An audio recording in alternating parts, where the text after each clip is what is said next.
Good morning, afternoon, or evening, ghosts, ghouls, and ghastly beings of all kind. My name is Chris Patel, and today I have a friend joining me. Hello, ghosts, ghouls, and ghastly beings. I am a guest voice actor, and I will be voice acting. So will I, and you're listening to Pandora's Books, the Creepy Crawly edition. Today's book is titled The Horror of the Mind and is written by Chris. Without further ado, let's start.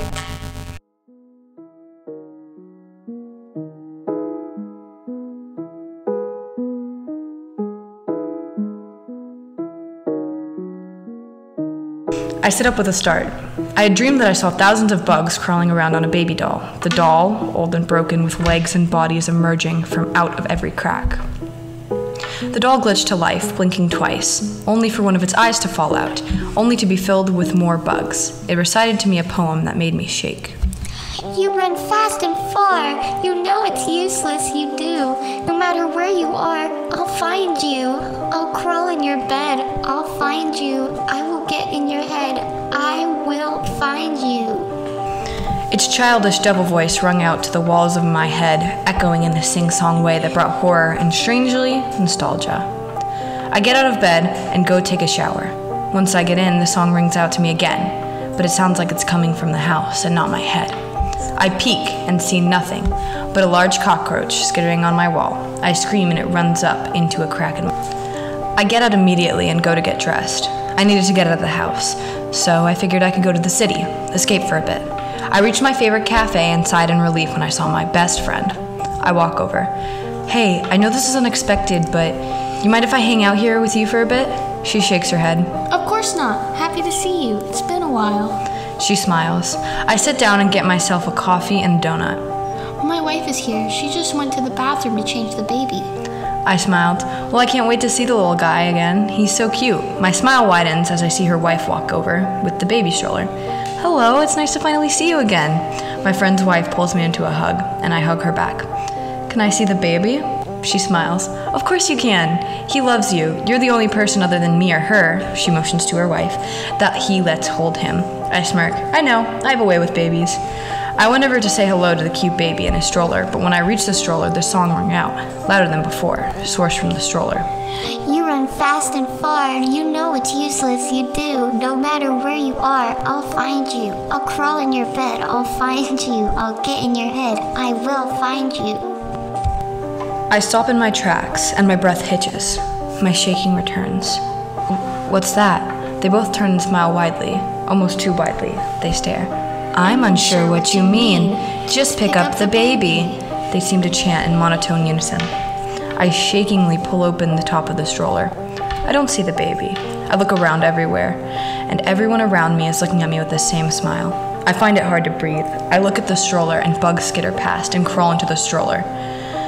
I feel the urge to run, but instead, I step closer to the stroller. I can feel the shaking intensify. I look again in the stroller, and there I see the baby doll. It had bugs crawling out of every crack. It was nauseating. I felt sick. I was still shaking as the bugs crawled out. There seemed to be hundreds of thousands, multiplying more than possible. I look at my friend, and they're still smiling. What's the matter? Pick him up. He wants to hug you. Despite my fear and hatred, I reach my hands forwards into the stroller. It feels almost against my will until I pause. I am doing this. I feel I have to. The second my hands touch the doll, the bugs crawl up my arms and envelop my body. I try to shake them off, I try to rub them off, but they just get replaced by more. Just pick him up! I hear many people chant around me. Despite my not wanting to, my hands reach further. The doll sings the song to me, and all around, people in unison chant, with the same eerie tone. I keep pulling the baby closer.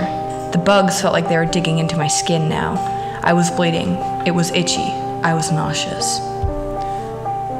They all laughed, and the baby doll kept singing a song, but this time it sung. You can't run anymore. They're on you now. You're a goner for sure. On your knees, now bow. They have you. I've found you. I have you. I have found you.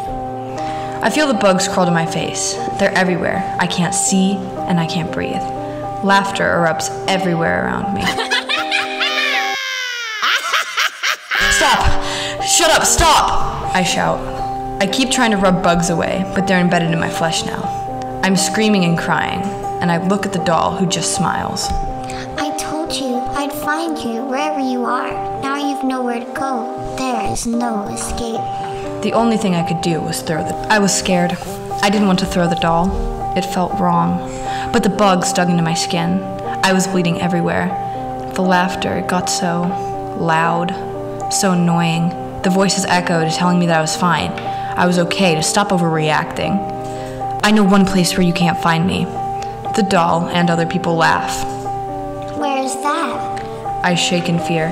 If I shatter you and send you away, you can't hurt me.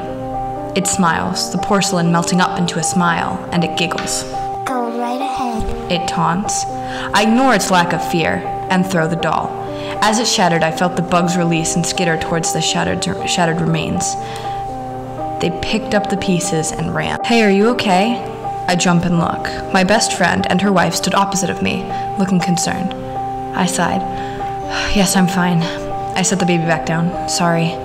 I wiped the tears. They looked at each other. Okay, well, we ought to get going. My friend grabs the stroller and they both walked off without finishing their food or drinks. I walked my way back home. It was all a dream, a nightmare, an imagination. As I arrive home, police sirens and lights greet me. Sorry, miss. Nobody is allowed on this property. I shake my head. I own this house. What's going on? He shakes his head in response. Somebody reported weird noises and smells from your house. We found a large hole in your floor filled to the brim with bugs, baby dolls, and under all that, many missing children from the 1990s. I start to shake. What? Really? Oh my god. I felt nauseous. He nodded. I am so sorry. This must be shaking news. We also found a note. It said it was addressed to a Miss Caitlin Parker. We're working to figure out who that is. I felt a lump form in my throat. That's my name. Can I read it? He shakes his head. We can't let you touch it. I can tell you that, though. Dear Caitlin Parker, no fear is unfounded and no nightmare is ever too far from reality. You run fast and far. You know it's useless. You do. No matter where you are, I'll find you. I'll crawl in your bed. I'll find you. I'll get in your head. I will find you. You can't run anymore. They're on you now. You're a goner for sure. On your knees now bow. They have you. I've found you. I have you. I have found you. You will never be safe. We have been unable to decipher this. We think it may have been a threat, warning, maybe a hint. I shudder, and a shiver runs down my back as I feel the tears well. Then I feel it. The itch, followed by the digging into my flesh. I feel blood trickle down my leg. I look down and on my leg is a brown recluse, fangs dug into my skin. And if I hadn't known any better, I'd have said it looked like it was smiling. I feel faint, and as I fall, the last thing I see is the officer standing over me, the same elongated smile. I've got her. We have found her. When it fades to black, I think about the horror of a mind. I feel myself erupt into laughter at how stupid it feels, but the darkness and the fear and the echo of my laugh silences me. I feel the bugs again. They never go away.